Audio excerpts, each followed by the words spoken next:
Continuing Pompey from Plutarch's Lives, translated by John Dryden, revised by Arthur Hugh Clough. Pompey, therefore, keeping his army in readiness, made it his object to be sent in aid to Metellus. Neither would be induced to disband his forces, notwithstanding that Catullus called upon him to do so, but by some colorable device or other he still kept them in arms about the city, until the Senate at last thought fit, upon the report of Lucius Philippus, to decree him that government. At that time, they say, one of the senators, there expressing his wonder and demanding of Philippus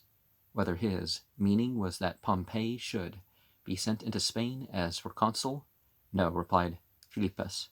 but as proconsuls,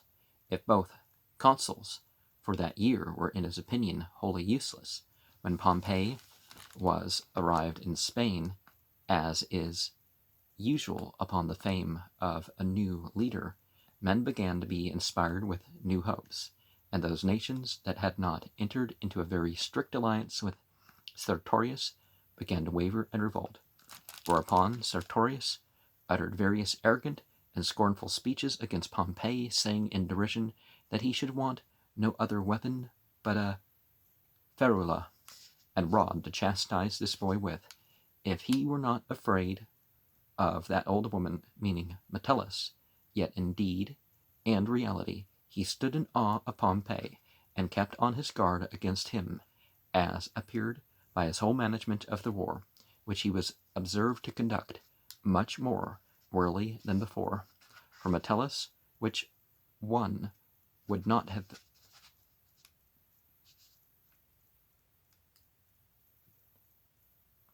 imagined, was grown excessively luxurious in his habits, having given himself over to self-indulgence and pleasure, and from a moderate and temperate became suddenly a sumptuous and ostentatious liver, so that this very thing gained Pompey great reputation and goodwill, as he made himself somewhat specially an example of frugality, although that virtue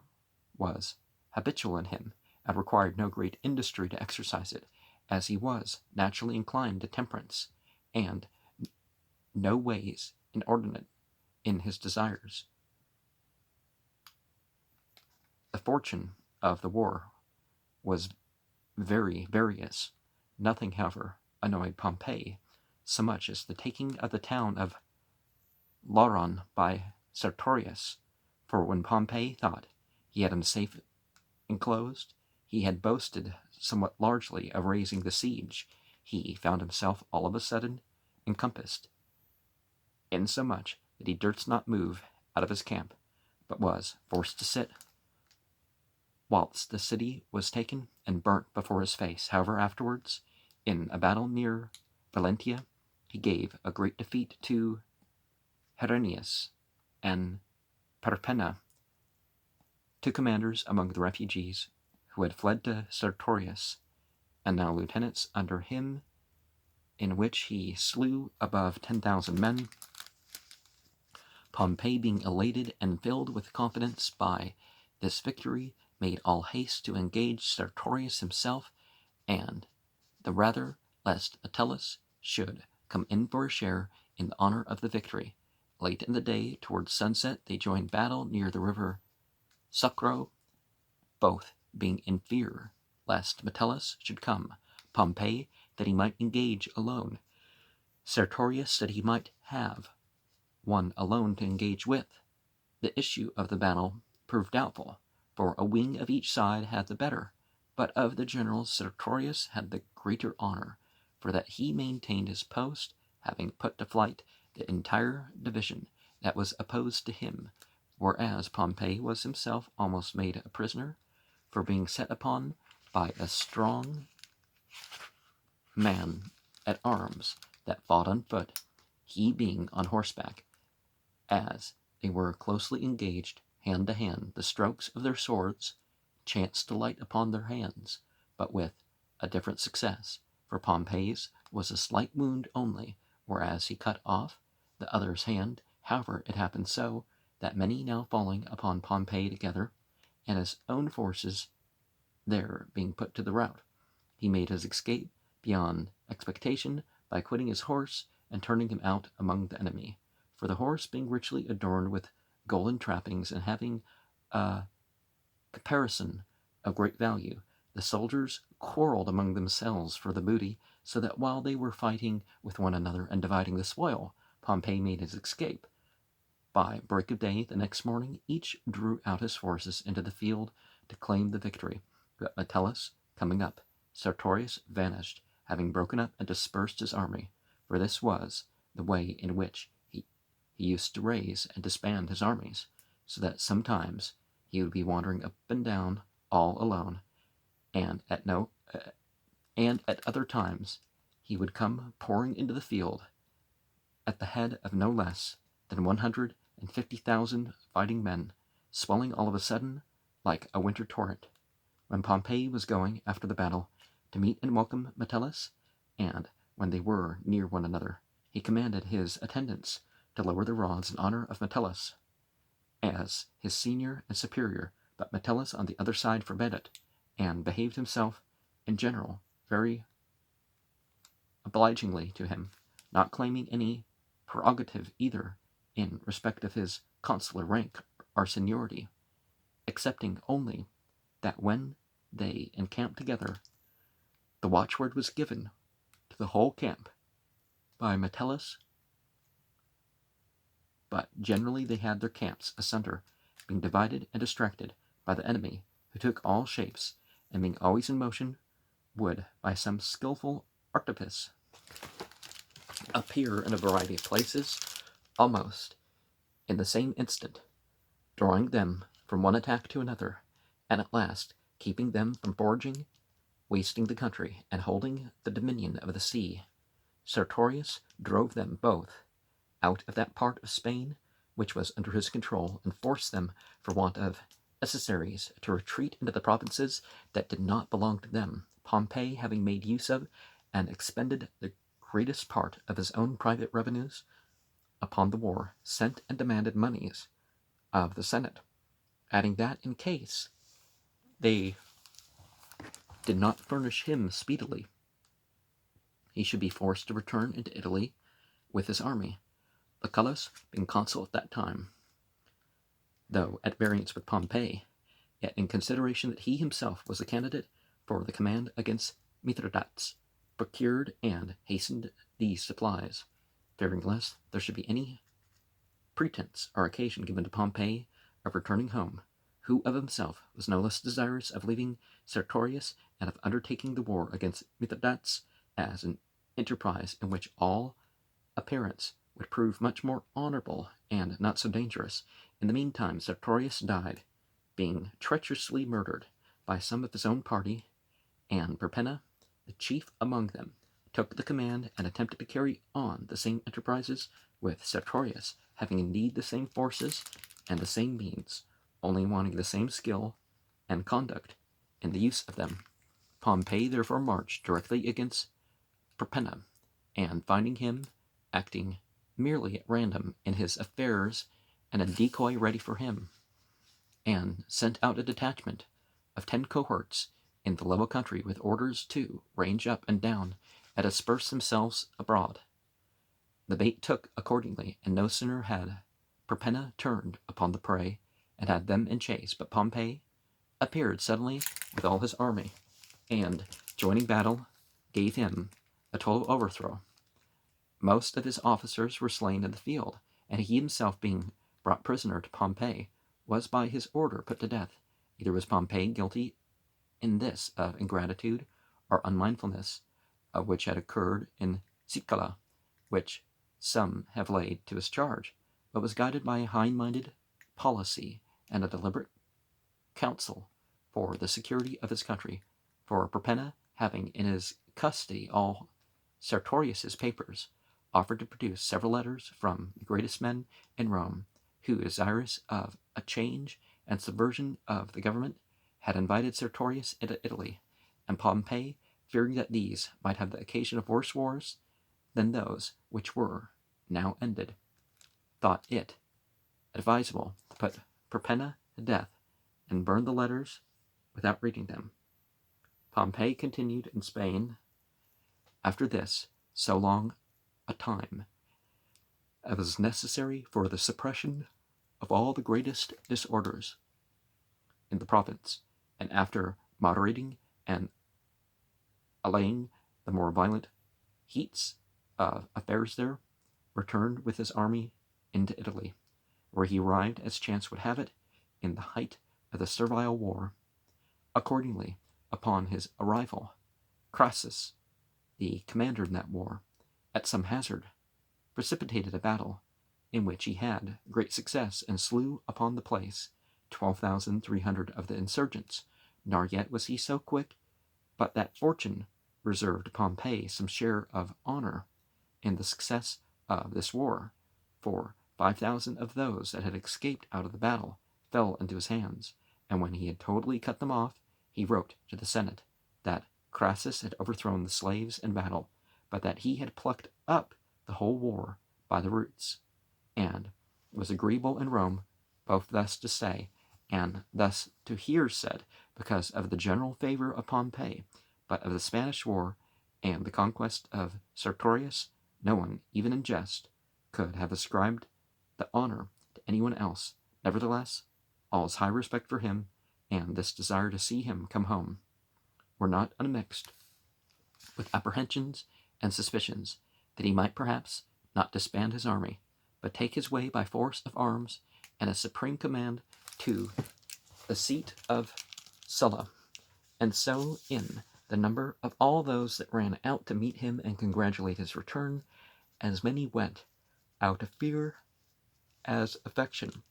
But after Pompey had removed his alarm by declaring beforehand that he would discharge the army after his triumph,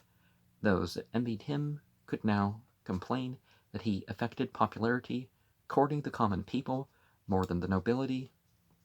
and that whereas Sulla had abolished the tribuneship of the people, he designed to gratify the people by restoring that office, which was indeed the fact, for there was not any one thing that the people of Rome were more wildly eager for, or more passionately desired, than the restoration of that office, insomuch that Pompey thought himself extremely fortunate in the opportunity, despairing as if he were anticipated by someone else in this, of ever meeting with any other sufficient means of expressing his gratitude for the favors which he had received from the people, though a second triumph was decreed him, and he was declared consul, yet in all these honors did not seem so great an evidence of his power and glory as the ascendant which he had over Crassus, for he, the wealthiest among all the statesmen of his time, and the most eloquent and greatest too, who had looked down on Pompey himself and on all others beneath him, durst not appear a candidate for the consulship before he had applied to Pompey. The request was made accordingly, and was eagerly embraced by Pompey, who had long sought an occasion to oblige him in some friendly office, so that he solicited for Crassus and entreated the people heartily, declaring that their favor would be no less to him in choosing Crassus as colleague than in making himself consul. Yet for all this, when they were created consuls, they were always at variance and opposing one another. Crassus prevailed most in the Senate, and Pompey's power was no less with the people, he having restored to them the office of tribune, and having allowed the courts of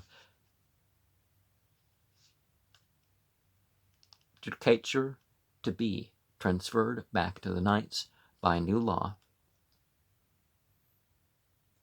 He himself, in person too,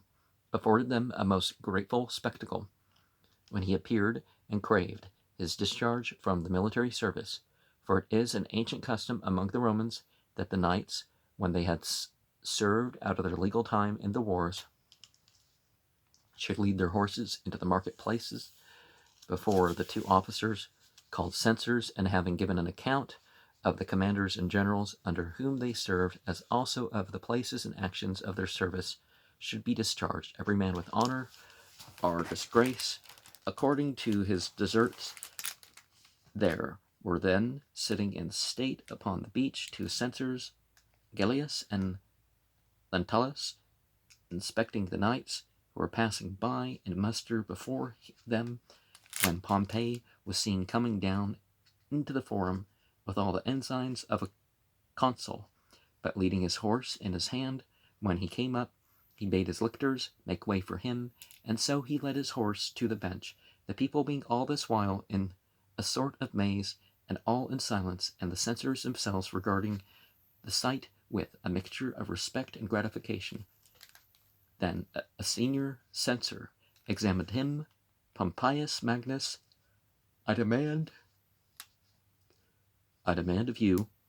whether you have served the full time in the wars that is prescribed by the law. Yes, replied Pompey, with a loud voice, I have served all, and all under myself as general. The people, hearing this, gave a great shout, and made such an outcry for delight that there was no appeasing it, and the censors, rising from their judgment seat, accompanied him home to gratify the multitude, who followed after, clapping their hands and shouting. Pompey's consulship was now expiring, and yet his difference with Crassus increasing, when one Caius Aurelius, a knight, a man who had declined public business all his lifetime, mounted the hustings and addressed himself in an oration to the assembly, declaring that Jupiter had appeared to him in a dream, commanding him to tell the consuls that they should not give up office until they were friends. Nowadays, it's people's like, I declare that the people from this star system have told me this.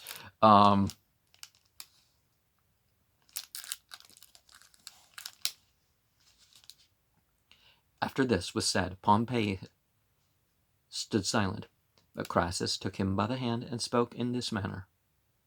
I do not think, fellow citizens, that I shall do anything mean or dishonorable in yielding first to Pompey, whom you were pleased to ennoble with the title of great, when as yet he scarce had a hair on his face, and granted the honor of 2 triumphs before he had a place in the Senate. Hereupon they were reconciled and laid down their office. Crassus resumed the manner of life which he had always pursued before, but Pompey, in the great generality of causes for judgment, declined appearing on either side, and by degrees withdrew himself totally from the forum, showing himself but seldom in public, and whenever he did, it was with a great train after him.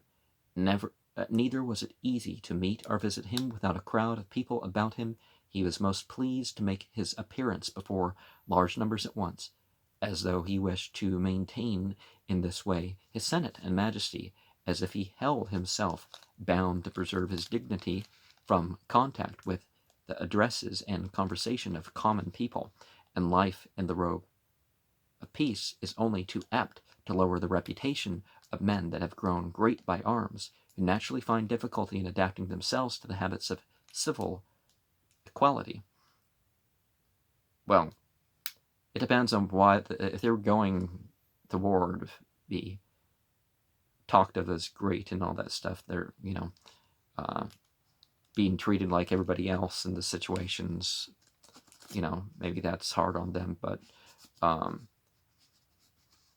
well, just war is pretty scarce, so,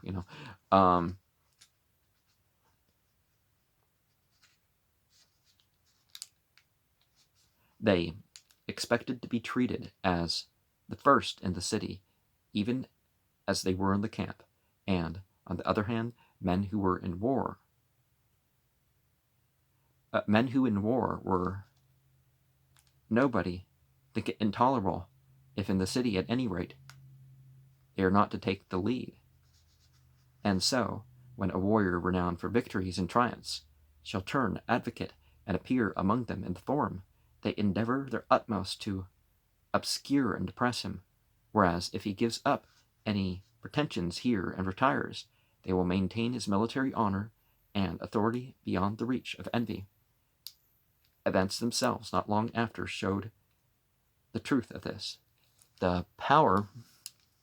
of the pirates first commenced in Cilicia, having in truth but a precarious and obscure beginning, but gained life and boldness afterwards in the wars of Mithridates, where they hired themselves out and took employment in the king's service. Afterwards, whilst the Romans were embroiled in their civil wars, being engaged against one another even before the very gates of Rome, the seas lay waste and unguarded, and by degrees enticed and drew them on, not only to seize upon and spoil the merchants and ships upon the seas, but also to lay waste the islands and seaport towns, so that now were embarked with these pirates men of wealth and noble birth and superior abilities, as if it had been a natural occupation to gain distinction in. The diverse arsenals are poetic harbors, as likewise watchtowers and beacons all along the sea-coast,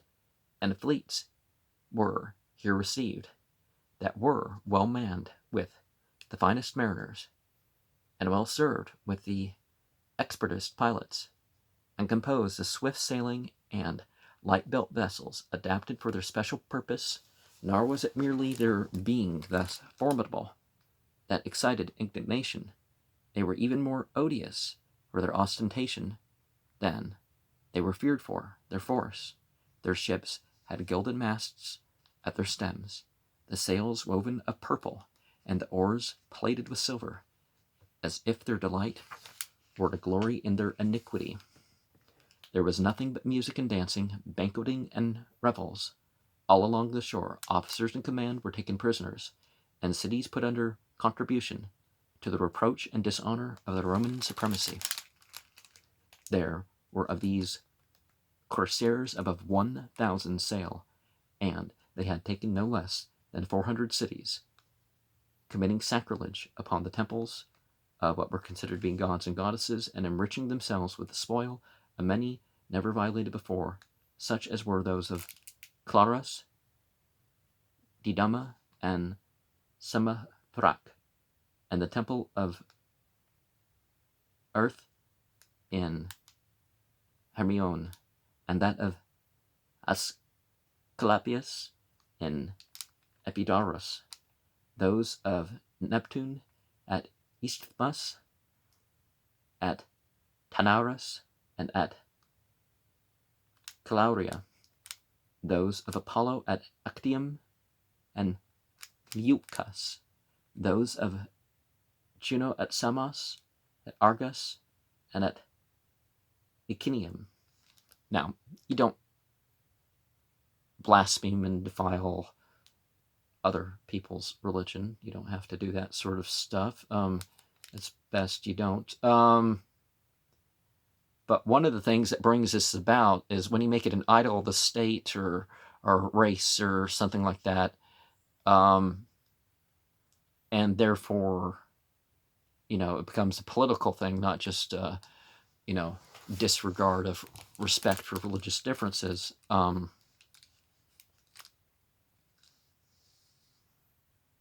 They themselves offered strange sacrifices upon Mount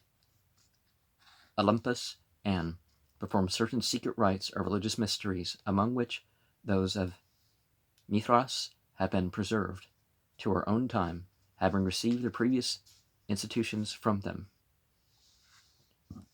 And people for the longest time, people for a while tried to claim that, Mithraism is just something that, no, it predated Christianity quite a bit. Even the Greco-Roman form. Because they were saying, well, Christianity came first, and the Mithraism kind of shadowed the thing. And it's pretty clear it's sort of the opposite. But besides these insolencies by sea, they were also injurious to the Romans by land,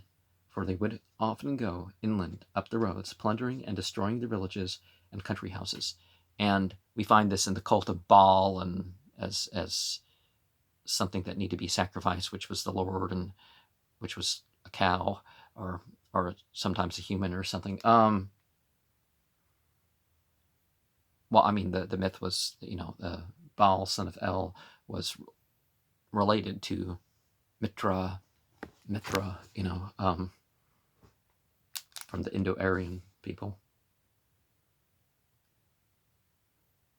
Once they seized upon 2 Roman praetors,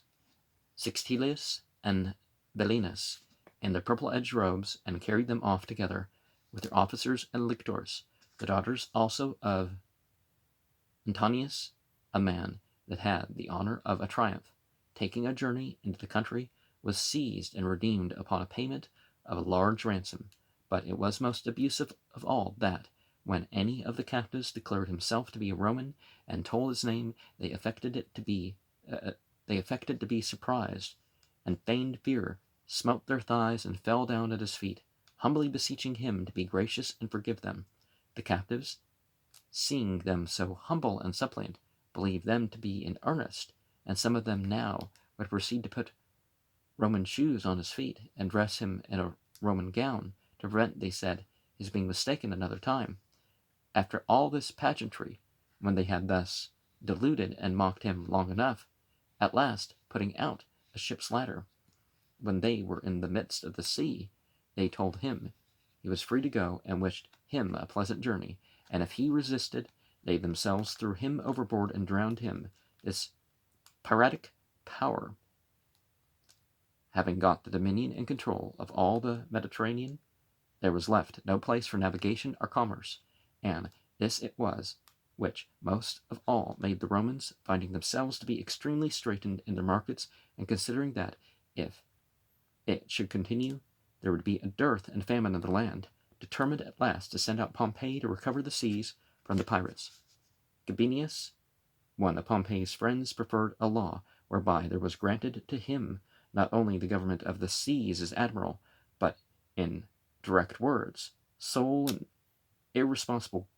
sovereignty over all men, for the decree gave him absolute power and authority in all the seas within the Pillars of Hercules, and adjacent mainland, for the space of 400 furlongs from the sea. Now there were but few regions in the Roman Empire out of that compass, and the greatest of the nations and the most powerful of the kings were included in the limit. Moreover, by this decree he had a power of selecting 15 lieutenants out of the Senate, and of assigning to each his province in charge, that he might take likewise out of the treasury and out of the hands of the revenue farmers what money he pleased, as also 200 sail of ships, with the power to press and levy what soldiers and seamen he thought fit. When this law was read, and common people approved of it exceedingly, but the chief men and the most important among the senators looked upon it as an exorbitant power, even beyond the reach of envy, but well deserving their fears, therefore concluding with themselves that such unlimited authority was dangerous, they agreed unanimously to oppose the bill, and all went against it except Caesar, who gave his vote for the law, not to gratify Pompey, but the people whose favor he had courted underhand from the beginning, and hoped to compass for himself. The rest inveighed bitterly against Pompey, insomuch that one of the consuls told him that, if he was ambitious of the place of Romulus, he would scarce avoid his end, but if he was in danger of being torn to pieces by the multitude, but he was in danger of being torn to pieces by the multitude for his speech. Yet when Catullus stood up to speak against the law, the people in reverence to him were silent and attentive, and when, after saying much in the most honorable terms in favor of Pompey, he proceeded to advise the people in kindness to spare him, and not to expose a man of his value to such a succession of dangers and wars, for, said he, where could you find another Pompey, or whom would you have in case you should chance to lose him? They all cried out with one voice, yourself. And so Catullus, finding all his rhetoric ineffectual, desisted. Then Roscius attempted to speak, but could obtain no hearing, and made signs with his fingers, intimating, not him alone, but that there might be a second Pompey or colleague in authority with him. Upon this, it is said that the multitude, being extremely incensed, made such a loud outcry that a crow flying over the marketplace at that instant struck and dropped down among the crowd, whence it would appear that the cause of birds falling down to the ground is not any rupture or division of the air causing a vacuum, but purely the actual stroke of the voice, which, when carried up in a great mass and with violence, raises a sort of tempest and billow, as it were, in the air. The assembly broke up for that day, and when the day was come on which the bill was to pass by suffrage into a decree, Pompey went privately into the country, but hearing that it was passed and confirmed, he returned again into the city by night. To avoid the envy that might be occasioned by the concourse of people that would meet and congratulate him, the next morning he came abroad and sacrificed to the entities, and, having audience at an open assembly, so handled the matter that they enlarged his power, giving him many things besides what was already granted, and almost doubling the preparation appointed in the former decree. 500 ships were manned for him, and an army raised off 120,000 foot and 5,000 horse. 24 senators that had been generals of armies were appointed to serve as lieutenants under him, and to these were added 2 quaestors,